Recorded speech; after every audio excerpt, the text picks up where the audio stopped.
The tea had gone cold on the windowsill. Steam no longer curled above the rim. Only a thin ring marked where the warmth had once been. I sat in silence, my hands folded on my lap, waiting for something I could not name. Then the email arrived. Mom, just wanted to let you know the wedding will be a small gathering. Mostly her side. Don't take it personally. No subject line, no warmth in the words. I read it twice, then once more. My finger hovered over the mouse, as if a reply might somehow change what had already been decided. I could hear the faint tick of the wall clock, the one Jonathan had fixed when he was 10. He used to call it or time machine. Now, it just kept count of silences. I stepped out to the porch and trimmed a few sprigs of jasmine. The scent lingered on my fingers, sharp, sweet, familiar. It reminded me of early mornings when I walked Jonathan to the school bus, a lunchbox in his hand, and English still felt like a stranger on my tongue. We survived those years on hope and rice soup and handwritten flashcards. But now, even the language I gave him was not enough. A week passed. Then a package arrived at my door. Inside, a pale blue envelope, a check and a note. Hope this helps with the feelings. I'll send photos when we get them. Love, Jonathan. No return address. Just a transaction dressed in politeness. I didn't cry. Instead, I made tea again. This time I drank it hot. And I opened the drawer where I had kept my savings for his wedding. Every dollar had been set aside with love. Now, I had a different kind of journey to make. A journey where no one could uninvite me.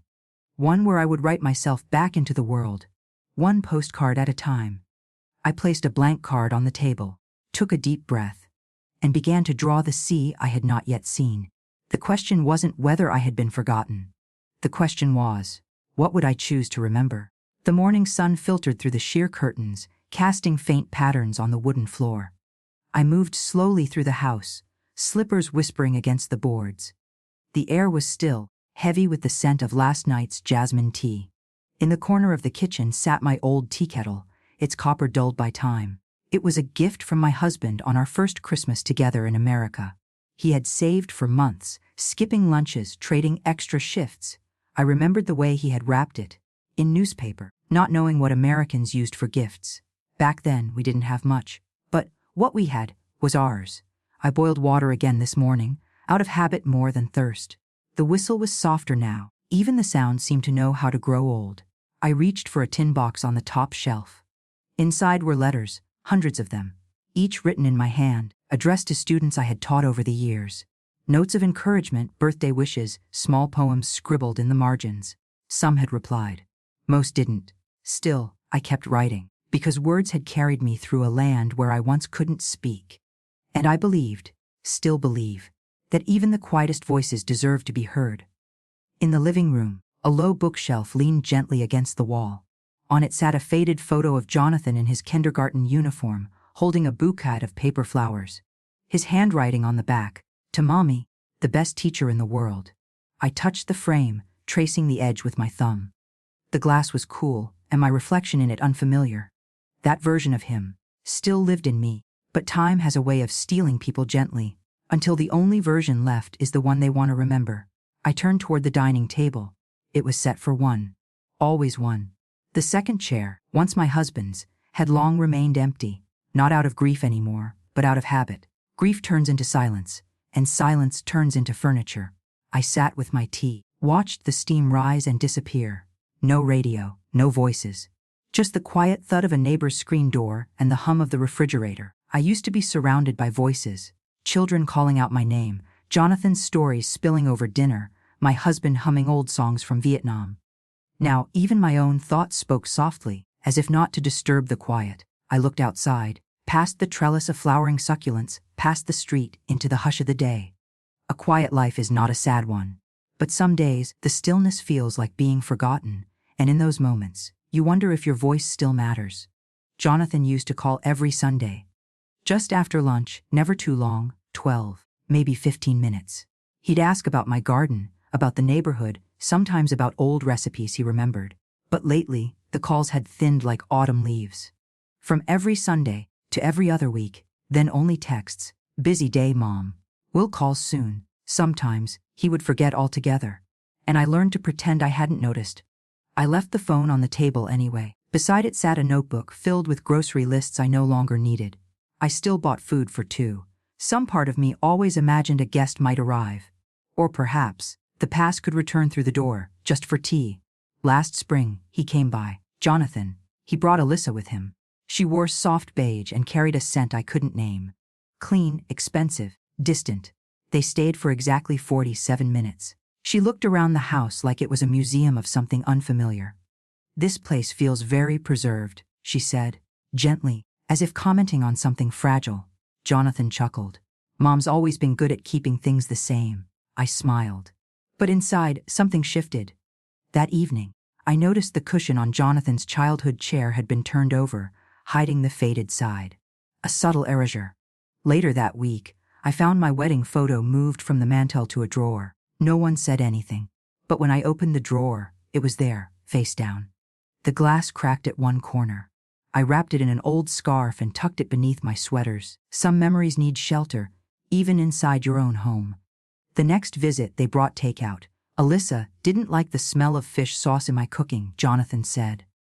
I told her it's just nostalgic, he added, trying to soften the words. I nodded, but I knew my food, like my language, was beginning to embarrass him. In small ways, in polite silences. One afternoon, I overheard them talking in the kitchen.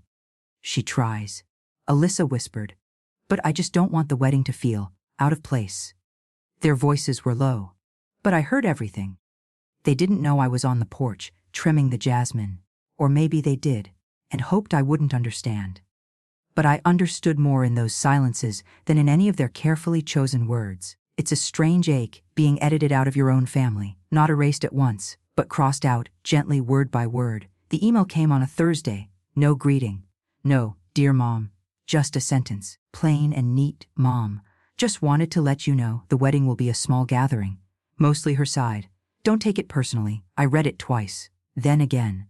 Each time, it felt smaller, colder, like a door gently closing, without sound. I sat still for a long while. The house was quiet, except for the faint sound of wind brushing against the succulents outside. I stared at the screen. There was no mention of when. No invitation. Only the polite dismissal of, "Hope you understand." I didn't reply. I didn't know how. There are no words soft enough to ask why your child no longer sees you as necessary. Later that day, I made tea. The jasmine leaves swirled slowly in the water, unfurling like forgotten pages. I sat on the porch, holding the cup with both hands. The warmth helped. It reminded me I was still here, still breathing. A car passed down the street. A boy laughed from a neighbor's yard. Life continued, unaware of the little earthquakes happening inside me. That evening, I found myself folding laundry that didn't need folding. A sweater I hadn't worn in months. A blouse Jonathan once said made me look too traditional. I pressed the creases carefully, smoothing out every wrinkle. Control, I've found, comes in small acts. When the heart is bruised, the hands find something to hold.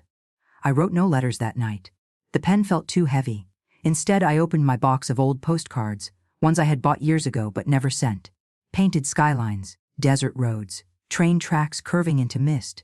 Each one held a different kind of silence. I selected one with a watercolor of the Pacific coast. On the back, I wrote nothing. Not yet. But I traced the waves with my fingertip and imagined what it would feel like to stand there, at the edge. Far from ceremony, far from shame, far from being someone else's embarrassment. I knew then, deep in the quiet, something in me had begun to shift. Not loudly, but enough to begin listening for my own voice again. It was a Sunday afternoon when I saw the photo. Alyssa had posted it on her social media. "Bridal brunch with my favorite women." The caption read, "They were all there. Her mother, her sisters, her cousins, even the florist, smiling under fairy lights, glasses raised." I looked for Jonathan. He stood in the corner of one frame, blurred, mid-laugh. I looked again for myself. There was no trace of me. Not even the tea set I had gifted them last Christmas. It sat untouched in my cupboard, still in its original box. I stared at the photo longer than I should have. Every detail seemed to whisper, "You're not part of this picture anymore." Not even in the background. Later that evening, I called Jonathan. He didn't answer. I waited until the next day. When he finally called back, his tone was rushed. "Sorry, Mom. Been swamped. Everything's just moving so fast."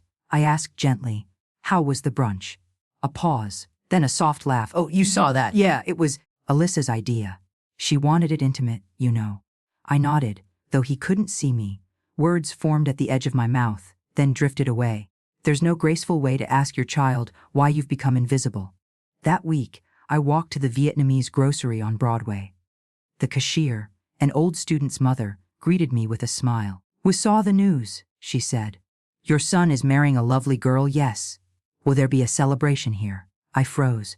Her eyes glowed with warmth. I couldn't bear to dim it, so I smiled. "Just a small one," I said quietly, mostly her side. She touched my hand. "Still, you must be so proud." I nodded again, but something inside me dimmed. At home, I sat in the garden with my notebook. The pages were blank.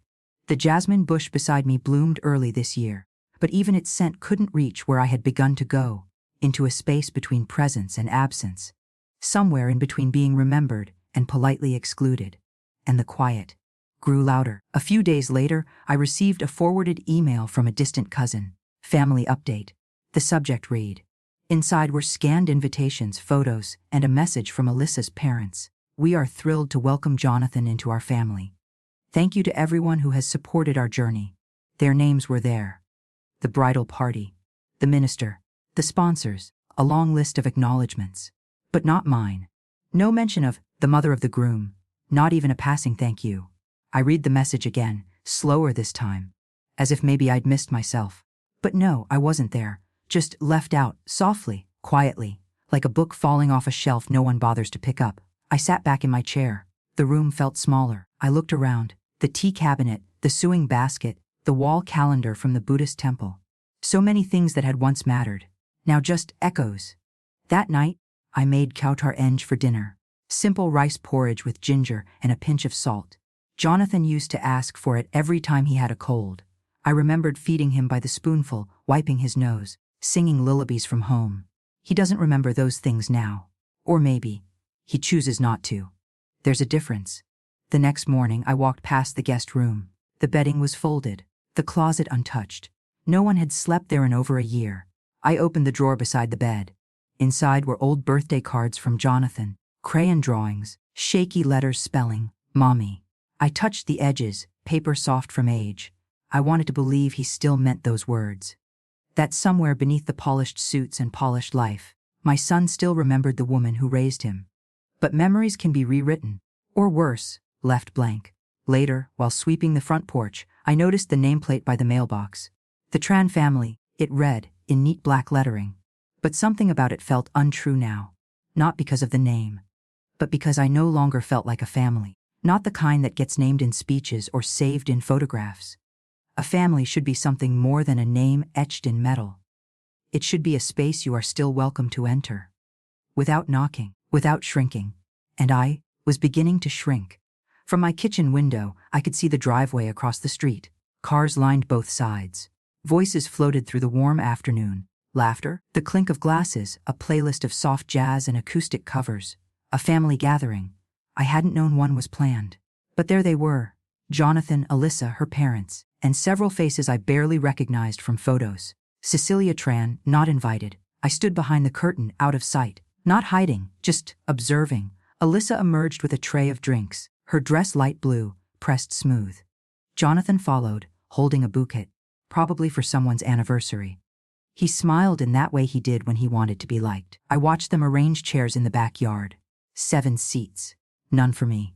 Once I would have brought spring rolls, set out chopsticks without being asked, refilled cups before they were empty. Now, my hands held only the windowsill. Tightly, as if it could anchor me to something. I spotted Alyssa's father raising a toast. I couldn't hear the words, but the gestures were familiar. Pride, gratitude, legacy. The people around him clapped. Jonathan nodded, and I turned away. Inside, the air felt thick. The clock above the stove ticked in steady, indifferent rhythm. I boiled water I didn't need. Reached for the chipped porcelain cup Jonathan had painted in 3rd grade.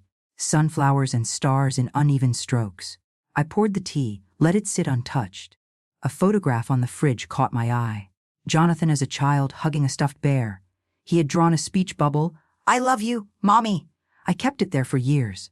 Today I took it down, not out of anger, but because even paper can curl from neglect. Later that night, my phone buzzed. A message from a cousin. "Such a lovely afternoon. Your son gave the sweetest speech." No mention of me.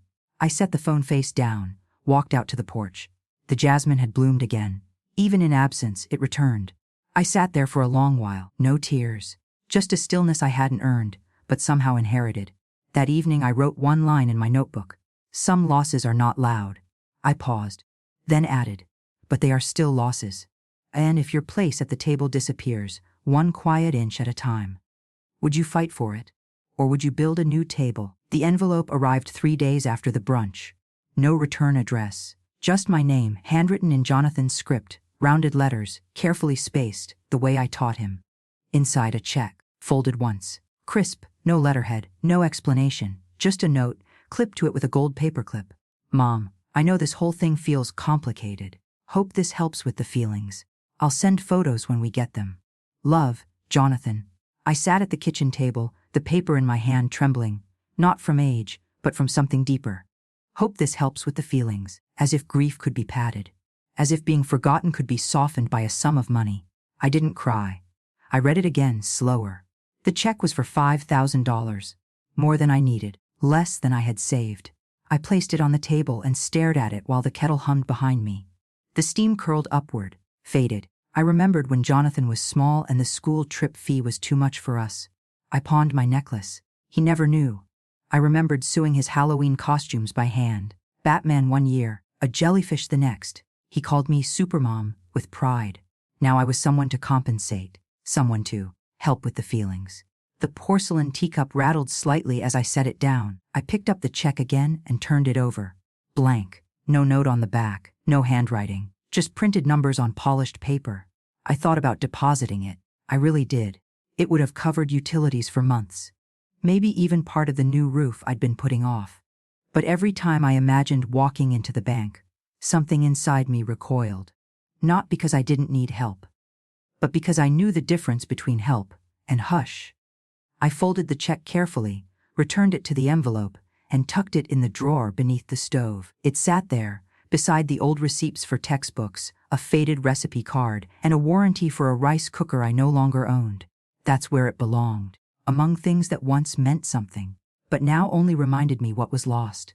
That night, I lay awake listening to the faint creak of the porch swing in the breeze. The jasmine outside rustled softly. Even in the dark, it bloomed. Even when forgotten, it returned. That drawer used to hold things that mattered. The first Valentine's card Jonathan ever made, red crayon hearts, scribbled, "I love you, Mom." A photo strip from a booth at the state fair, his gap-toothed grin beside mine. Receipts from the first bookstore I dared spend money in after years of pinching every cent. Now it held a check, unasked for, unwanted, unfelt. That night, I pulled out the tin box where I kept the wedding savings. It wasn't much, but each bill was folded with care, tucked into labeled envelopes. Catering, gifts, travel. Each label was written in Vietnamese, a habit I never outgrew, even when my son stopped reading in it, even when I started thinking in English just to keep up. There was something sacred in those envelopes. Not because of the money itself, but because of what it represented. Years of stretching teacher paychecks, skipping new shoes, sewing buttons instead of replacing blouses. I had planned to hand it to him quietly, the morning of the wedding. No speech, just a smile, the way my mother had done for me, with a single gold ring wrapped in a silk handkerchief. We pass down what we can. Sometimes it's tradition, sometimes it's sacrifice. Often, it's both. Now those envelopes sat untouched. Their purpose vanished, not stolen, just made irrelevant. I counted the money again. Not because I needed to, but because I needed to feel it in my hands. Tangible, earned, real, unlike the check, unlike the note that came with it, flimsy, typed, without a crease, without weight. I thought about mailing it back, writing nothing, letting silence answer silence. But something in me hesitated, not because I feared misunderstanding, but because I knew exactly how it would be understood. To him, it would be rejection. To me, it was self-respect.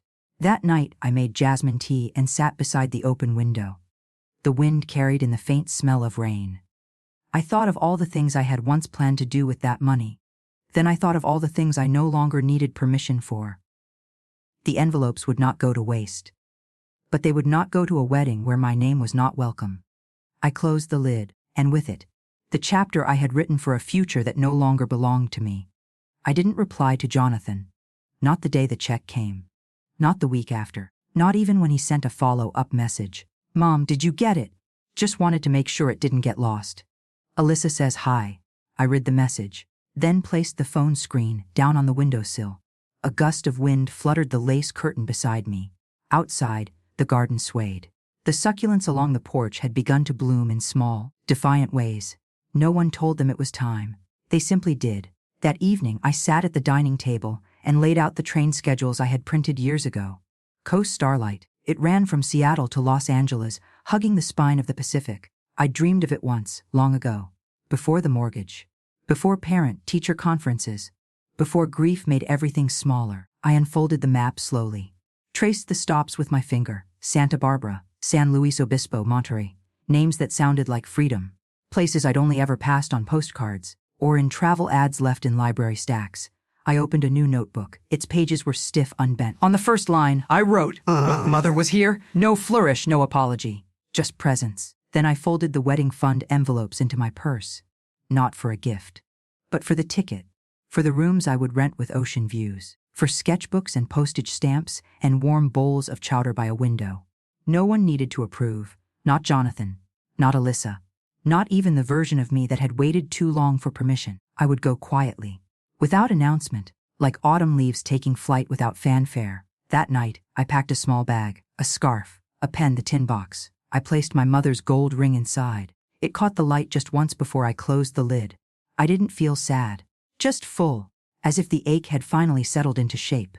In the distance, a train's horn broke the silence, long, low, unhurried.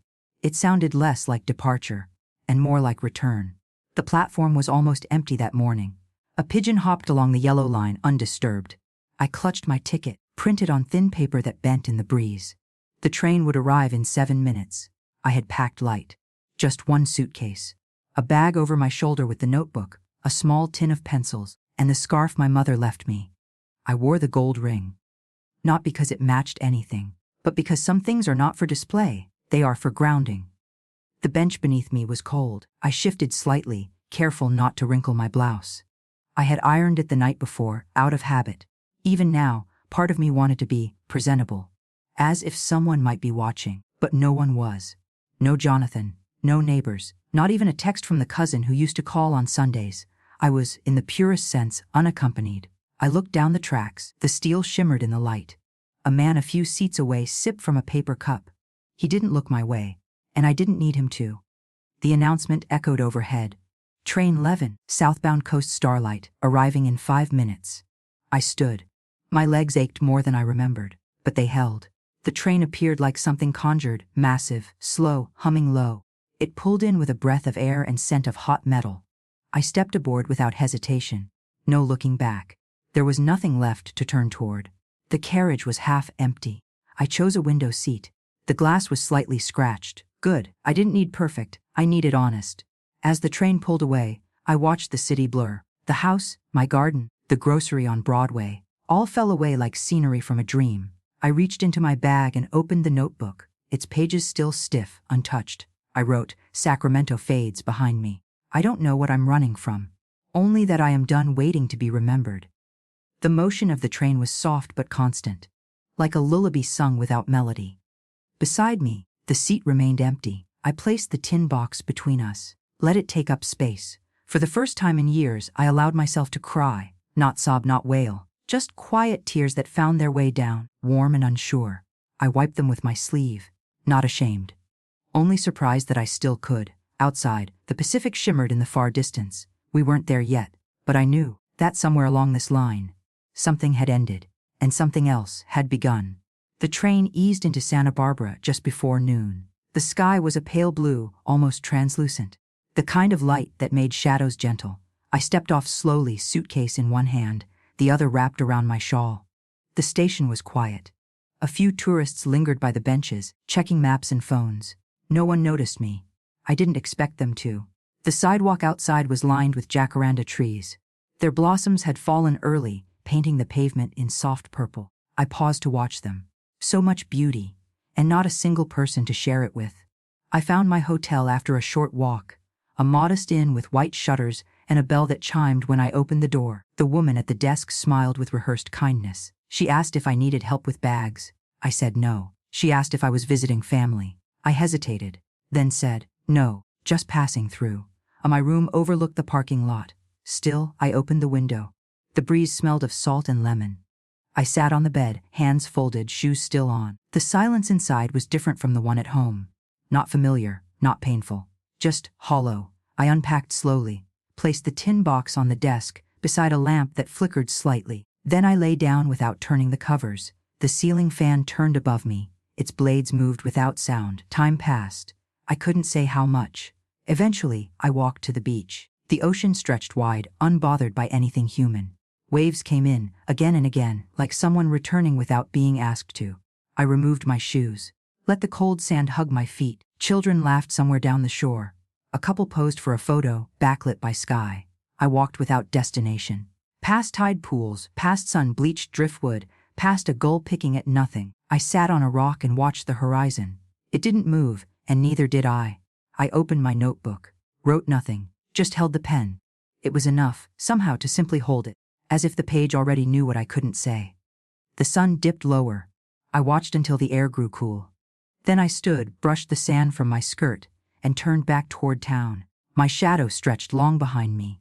It looked like someone else, someone still trying to belong somewhere. That night in bed, I listened to the sound of distant waves. No television, no phone calls, just the hum of loneliness, steady and soft. I didn't sleep well. But I didn't cry. There was nothing left in me that needed an audience, just a quiet question turning over in the dark.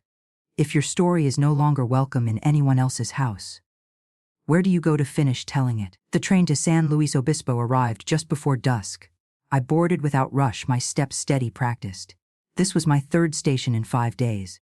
I had begun to understand the rhythm of movement. How to tuck my ticket inside the cover of my notebook. How to lift my suitcase without needing help. How to choose a seat with just enough light. I didn't expect conversation.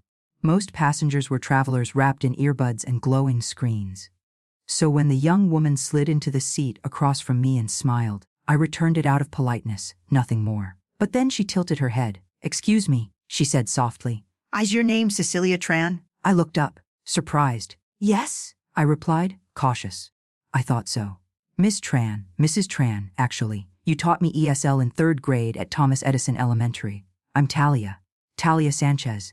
The name uncurled slowly in my memory. A quiet girl, big eyes, careful handwriting, loved to draw trees in the margins of her spelling tests. My lips parted, and something warm stirred beneath the stillness. "I remember you," I said, and I meant it. We both sat there, the hum of the train beneath us. Talia leaned forward. "You were my favorite teacher," she said. "You taught me to love the English language. You used to write me little poems on the back of my assignments." I felt something shift inside, small but sure, she remembered. Not just my name, but my words, my work, my presence. We spoke for the next hour, the kind of conversation that comes like rain after long drought. She was now a freelance illustrator, traveling along the coast for inspiration. "I collect moments," she said. "Little colors and shapes and sounds." I nodded. "I used to collect voices," I said. "But I stopped writing them down." She looked at me curiously. "Maybe it's time you started again." Outside the window, the hills rolled past in shades of gold and olive. The notebook in my bag felt heavier, but not in a burdensome way, more like something waiting to be used. As we neared her stop, Talia reached into her sketchbook. She tore out a small drawing, my hands, folded around a teacup. I hadn't noticed she'd been sketching. "Here," she said, "for your journey." I held the drawing gently, the paper soft, the lines sure, the feeling undeniable. I had been seen, and something in me had started breathing again. That night, I sat by the window of my motel room in San Luis Obispo. The curtains were thin. Streetlight spilled in through the fabric, casting faint stripes on the floor. The hum of the vending machine outside was steady, oddly comforting. I hadn't written anything in years. Not really. Notes to the bank, lists of groceries, a birthday card, once in a while. But nothing that came from inside. I opened the notebook, its spine cracked faintly, a sound both familiar and forgotten. I stared at the page for a long time. Then, without planning, I wrote today. Someone remembered me. Not because I was needed, not because I was asked for, but because something I gave long ago stayed. I paused, Ran my fingers over the words. My handwriting had changed. It leaned more now, less upright, more tired, maybe, or maybe more honest. I kept writing. Short thoughts, fragments. Not a story. Not yet, but signs of life. Santa Barbara smells like salt and lemon. The woman at the station wore red shoes and hummed without noticing. I saw a boy feeding pigeons bread too big for their beaks. None of it profound, none of it polished. But every line felt like breath, and breath was enough. I wrote until my hand cramped, then closed the notebook gently. On the desk, Talia's sketch leaned against the lamp. My hands, drawn in pencil, wrapped around a cup of tea, not trembling, not shrinking, just holding. I hadn't realized how much of myself still existed in small rituals, the feel of ceramic in the palm, the way I tucked the corner of a napkin beneath a plate, the quiet way I always waited for others to speak first. I looked at the clock. It was past midnight. No calls, no pings from my phone, just silence. But unlike before, it didn't ache, it simply was. And in that space, I felt something I hadn't touched in years. Not hope, not yet, but permission. To be here, to record, to continue, not for legacy, not for forgiveness, but because the story wasn't finished, and it no longer needed an audience to matter. At breakfast the next morning, I ordered black coffee and a plain croissant. No one asked if I wanted company, and I didn't mind. The waitress brought my plate with a quick smile. I thanked her softly, then reached into my bag. Inside, tucked between pages of my notebook, were the postcards I'd collected over the years. Some were souvenirs. Others were gifts I never gave. One showed a watercolor of the coastline, waves crashing against pale cliffs.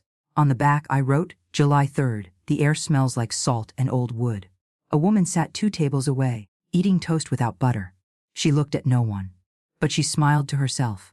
I signed it simply, CT. Then I slipped it into an envelope, sealed it, and wrote my own address on the front. No recipient, no message to anyone. Just a note, from one version of myself to another. At the post office, I stood in line behind a woman buying stamps with hummingbirds on them. When it was my turn, I handed over the postcard. The clerk glanced at the address, then back at me. You're sending it to yourself. I nodded. He didn't ask more. He stamped it gently, slid it into the bin.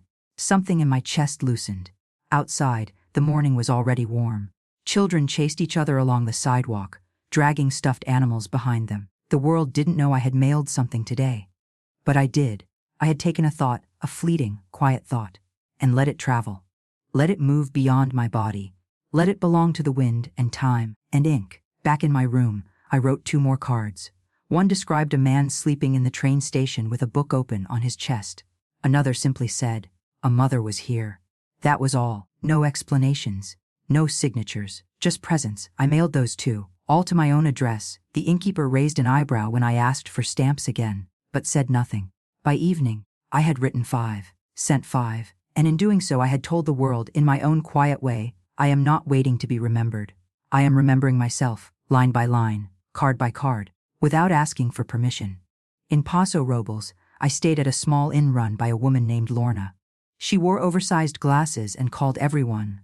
The room smelled faintly of lavender. On the desk sat a rotary phone, cream-colored, its dial worn smooth.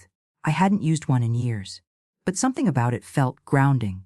That afternoon, I walked to a stationery shop downtown. Its windows were cluttered with journals, fountain pens, postcards in neat wire racks. I bought 3 sketchbooks, not for drawing, but for sorting. I returned to the room, laid the sketchbooks on the bed, and opened my bag. From inside, I pulled out the stack of postcards I had mailed to myself. 5 had arrived already, waiting for me at the inn's front desk. Lorna had handed them over with a wink. Someone's got a secret admirer, she said. I didn't correct her. Back in the quiet of my room, I laid them out in order. Santa Barbara, San Luis Obispo, Santa Maria, each card a tiny voice, each one a thread in something larger. I began taping them into the first sketchbook, 1 on each page. Below them, I wrote short entries, what I saw, what I heard, what I felt. The scent of tar and eucalyptus on the highway. The sound of a child humming to herself in a laundromat. The shape of a cloud that looked, just for a moment, like a broken teacup. These weren't stories, not yet. But they were pieces. I flipped back to the first page and added a title in pencil. A mother was here. The words didn't tremble. They sat strong-centered, not a cry for attention. Just a quiet claim. That night I called Talia. Her number was written on the back of her drawing. She picked up on the third ring. "Ms. Tran," she said, breathless. "I was just thinking about you." I told her about the postcards, the notebook, the title. She didn't interrupt. When I finished, there was a pause. Then she said, "You know, this could be something. Something bigger." I hesitated. "I'm not trying to publish anything." Talia's voice softened. "I didn't say publish. I said preserve." Another pause. Then she asked, "Would you let me help?" I looked down at the book in my lap. The cover's still clean, but inside full of proof. Proof that I had lived, not as a side note in someone else's celebration, but as the author of my own quiet pages. "Yes," I said. "Let's begin." The next morning, I unpacked the tin box completely. For the first time in years, I wasn't just looking for something. I was collecting, sorting, reclaiming.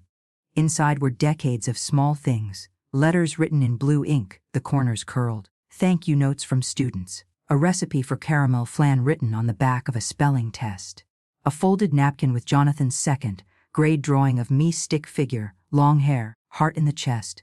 I laid everything across the motel bed like puzzle pieces. Not all of it made sense together. Some were too faded to read, others too sharp to hold, but I didn't throw anything away. Talia arrived that afternoon. She brought a portable scanner and 2 soft-bound sketchbooks. We sat on the floor, our backs against the bed. The window was open. The air smelled of dust and oranges. She handled each item carefully, like they were rare, like they mattered. "This drawing," she said, holding up a postcard I'd sketched in pencil, "looks like a woman on a platform." I nodded. That was Paso Robles. I saw her waiting alone, but maybe it was me. Talia smiled. Most of the best stories begin that way. She didn't ask for explanations, only context. Not why I wrote things, just where, and what it felt like to hold the pen that day. We created a simple system, pages marked with locations, colors, sounds. "A Mother Was Here" slowly became more than a title. It became a map, a quiet testimony, not of success, not of triumph, but of endurance. Each time I taped down another piece, I felt something settle inside me. Not closure, not quite healing, but form. That night, I stared at the growing collection. A line came to me, and I wrote it across the inside covers. "If I am not in the picture, I will draw the frame around myself." Was Talia read it aloud. Her voice was steady. "That," she said, "is how we begin the book." We didn't toast. We didn't cheer. We just kept working. Quiet, side by side. The way women have always done, when no one else thought to look, and no one ever thought to ask. We finished organizing the manuscript by the end of the week. It wasn't long, barely 70 pages. Some entries were only 3 lines. Others filled an entire sheet. There were sketches, pressed flowers, ticket stubs taped in the margins. On the final page, I placed a photo of my hands holding a teacup. The one Talia had drawn. No captions, no explanation, just presence. We sat on the motel bed, looking at the printed layout on her laptop. She turned to me. "So do you want to publish this?" I didn't answer right away. The word publish felt too big, too loud, too final. "I don't want to sell it," I said. Talia nodded. "Then we don't." I thought for a moment. "I want it to reach the ones like me.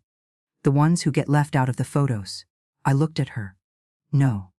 The ones who take the photos, cook the meals, write the cards no one replies to, and still stay kind." She was quiet. Then she smiled. "That's a very specific audience." I smiled back. "It always has been. We printed 12 copies. Talia handled the design. I paid for the binding, soft cover, cream pages. No barcode, just a name on the spine. "A Mother Was Here." We mailed one to the public library in Sacramento, one to the school where I used to teach, another to the Buddhist temple that still kept my name on its newsletter, even after I stopped attending. 3 I gave to women I met along the train road. A retired nurse, a widow from Bakersfield, a grandmother who had once been a painter. I didn't include a return address. Only a short note. "This is not a gift. It is a witness." One morning, as I sat in a small cafe in Monterey, a girl no older than 10 walked in with her grandmother. The older woman looked tired. The girl opened her bag and pulled out a small book, cream cover, familiar spine. She began to read aloud, her voice soft. "Some losses are not loud, but they are still losses." I didn't say anything. I just listened, and for the first time in years, I felt held, not by people, not by promises, but by something I had built quietly, word by word, without anyone's permission. The email came on a quiet Tuesday. I hadn't heard from Jonathan in weeks. Not since the wedding, not since the check. It sat unread in my inbox for almost an hour. I sipped my tea slowly. There was no rush. The subject line read off 6 I saw your book. Just that. No greeting. No punctuation. I clicked it open. There were only 3 lines. Someone handed me a copy today. A client. She said it reminded her of her mother. I opened it on the train ride home. I read the first 10 pages. Then a space. Then, did you write this? I didn't respond right away. I closed the laptop. The room was warm with afternoon light. Outside, the wind moved gently through the garden behind the inn. A hummingbird hovered near the porch rail, its wings a blur I couldn't hear. I stared at my hands. Not trembling. Just still. The book had traveled farther than I thought. Talia had mailed a few copies on her own, quietly, without asking. People need to find it in strange places, she'd said. I hadn't asked where she sent them. Now I knew one had landed in Jonathan's world. Not through me, but through someone else's mother. Someone else who had felt erased. It was poetic, in a way I hadn't planned. That he had to meet my voice not as a mother, but as a woman he didn't fully recognize. I opened the email again. Reread his question. Did you write this? I hovered over the reply box. Typed 2 words X, I did. Rs, then deleted them. Typed again S less. Quietly, deleted again. I closed the laptop once more. Walked to the kitchen. Filled the kettle. Listened to it begin to hum. Justice didn't need an answer. Not today. He had read it. That was enough. Not for revenge. Not for closure. But for truth to land. Without my voice needing to raise. Without me needing to knock on a door that had once closed itself. And in that silence, I felt something shift, not in him, but in me. The next day, Jonathan called. I let it ring, once, twice, then silence. He didn't leave a message, but an hour later, another email arrived. Mom, I finished the book. A no greeting again. Just 5 paragraphs, each one shorter than the last. He wrote about the stories, how he hadn't known about the postcards, how he remembered the rocking chair in the corner of his childhood bedroom, how the chapter titled A Bowl of Rice for 2, made him stop reading and close the laptop. I think I forgot more than I meant to, he wrote. I think I edited too much. He ended within 6, I'm sorry. I didn't see you. I read the line twice. Then again, there was no defense in his tone, no justifications, only the sound of someone finally sitting in a quiet room, alone with their own reflection. Still, I didn't reply, not because I didn't care, but because I no longer needed him to understand me out loud. He had already heard me, not in my voice, but in the words he had to read on his own time, in his own way. That was the difference. Before, I was a presence he managed. Now, I was a truth he had to reckon with. I walked out to the garden behind the inn. A girl was reading on the bench, legs tucked beneath her, eyes wide, noticing everything.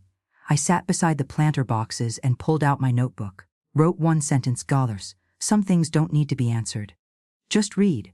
I underlined it once, then closed the book. My phone buzzed again. Another message. This time, Marv, can we talk? I stared at the screen for a while, then pressed the power button. Let the quiet return. The wind moved the chimes hanging outside the office door. Their notes were high and hollow, like the sound of someone tiptoeing across memory. Inside me, there was no triumph, no satisfaction, only stillness. But it wasn't empty. It was full, with every page, every card, every word I wrote instead of screaming. That was the justice. Not that he finally saw me, but that I no longer needed him to. 3 days passed, no more calls, no more emails. I thought perhaps he had let it go, and, in truth, I was ready for that. I had made peace with being unfinished in someone else's narrative. Then, on the 4th day, a small package arrived at the front desk.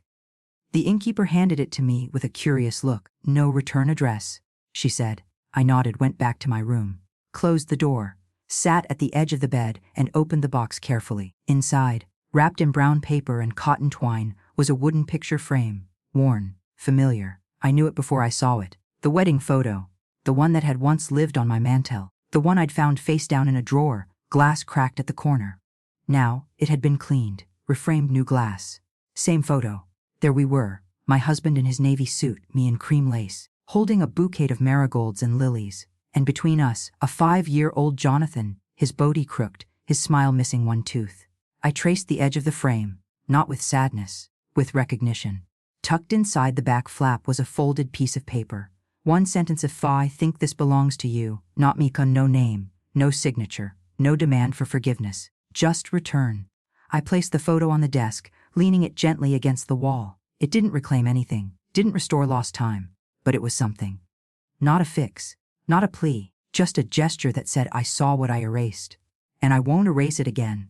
That night I lit a single stick of incense, not for mourning, but for gratitude. I didn't cry, not this time. I sat on the floor beside the bed, notebook in my lap.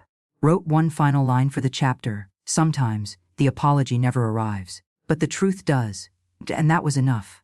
Not for him, not for history, but for me. My story had been read, not skimmed, not footnoted, but not felt, and in that quiet reckoning, the balance had returned. I returned to Sacramento in early October. The air had shifted, cooler in the mornings, crisper by dusk. The trees along my street had begun their slow turning, from dusty green to burnt orange and quiet gold. My garden greeted me with silence. The jasmine had thinned, but not died. Succulents along the porch had grown wild in my absence, as if proving they could manage without pruning. That made two of us. I stepped inside my house and stood still. The same smell, old wood, faint tea, dust in corners untouched. I didn't feel sorrow, just stillness. As if the walls had been waiting, not for me, but for whatever version of me might return. I unpacked slowly. Notebook, scarf, the now smooth spines of 2 sketchbooks. I placed the framed wedding photo on the small table near the bookshelf. Not the mantel, not a shrine, just a resting place. Then I made tea. The kettle took longer than I remembered, or maybe I had just become less impatient.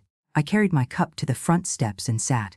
Across the street, a boy rode a bicycle in slow, looping circles. His mother called from the porch, half laughing, half scolding. The sound carried through the air like something gentle and familiar. I didn't need to join. Just witnessing was enough. 2 days later, I brought a copy of A Mother Was Here to the community center. I spoke with the woman who ran the senior journaling program. She remembered me. "You're the ESL teacher, right?" I smiled, retired, but still writing. She read the book in 2 sittings. Called me the next morning. "Would you come read it aloud?" To the women's group. I hesitated, not because I didn't want to, but because I wasn't sure I still knew how to speak where people listened. But something inside me, quiet, insistent, said yes. That Thursday, I sat in a folding chair in a room that smelled faintly of lemon cleaner and instant coffee. 12 women gathered. Widows, grandmothers, a former seamstress, a woman who used to run a bakery. I read slowly. Not the whole book, just the postcards. Just the notes I'd once mailed to myself. Each word landed gently. They didn't clap when I finished. They didn't need to. One woman, maybe 75, reached across the table and placed her hand on mine. She said, "I kept my story in drawers too. Maybe it's time I let someone read it." And in that moment, I understood something I hadn't known I was waiting for. My story wasn't just mine anymore. It had become a doorway, not loud, not grand, but open. And that, I realized, was legacy. I wake earlier these days. Before the birds. Before the mail truck. Just in time for the quiet. It's become a ritual now. Tea at dawn, blanket over my shoulders, notebook open but not always written in. I sit on the front porch, watch the street come to life slowly. Children with backpacks. A dog tugging its leash. The sound of the neighbor's lawn sprinkler coughing to life. The world doesn't rush here. And neither do I. The book has found its way into other hands. A woman from Oregon wrote to say she read it aloud to her sister in hospice. Another, from Louisiana, said she keeps it on her nightstand like a friend who never interrupts. I don't keep track of the copies anymore. Talia does, sometimes. She sends me photos, one left on a bench in a botanical garden, one tucked into a little free library near a park bench in Brooklyn. None of it was planned, but all of it feels right. Once a week, I return to the community center. The circle of women has grown, not in numbers, but in depth. They bring stories now, folded in envelopes, pressed between recipe cards, written in the margins of crossword puzzles. One woman shared a postcard she had written but never mailed. It read, "I'm still here. You don't have to write back. I just wanted you to know." She looked at me, eyes wet but steady. I think I was waiting for someone to tell me that was enough. I told her, "It is." Last week, Jonathan sent a box. No return address, but the handwriting was his. Inside were old school projects, a cassette tape labeled "Mom's Laugh," and a card. Not typed, not formal, just "Dasser for your next book. If you ever feel like telling more." I didn't cry. I didn't call. I placed the tape on my desk and whispered, maybe. Some things don't need immediate answers. They just need space. This morning, I received a letter from a young woman in Toronto. She had found a mother was here in a used bookstore. She wrote, I'm not a mother. Not yet. But I was raised by one like you. Thank you for giving her a voice. I folded the letter, slipped it into the same tin box I once used to store my regrets. Now it holds stories, echoes, proof. I pour a second cup of tea and watch the light change on the garden wall. No one needs to call today. Nothing needs to arrive. The world is quiet. And in that quiet, I am not waiting anymore. I am here. I have been all along. What does legacy mean to you in your own life? We invite you to share your story below. You are not alone, and your voice still matters. Subscribe to Kamar FM, where every story is a second chance.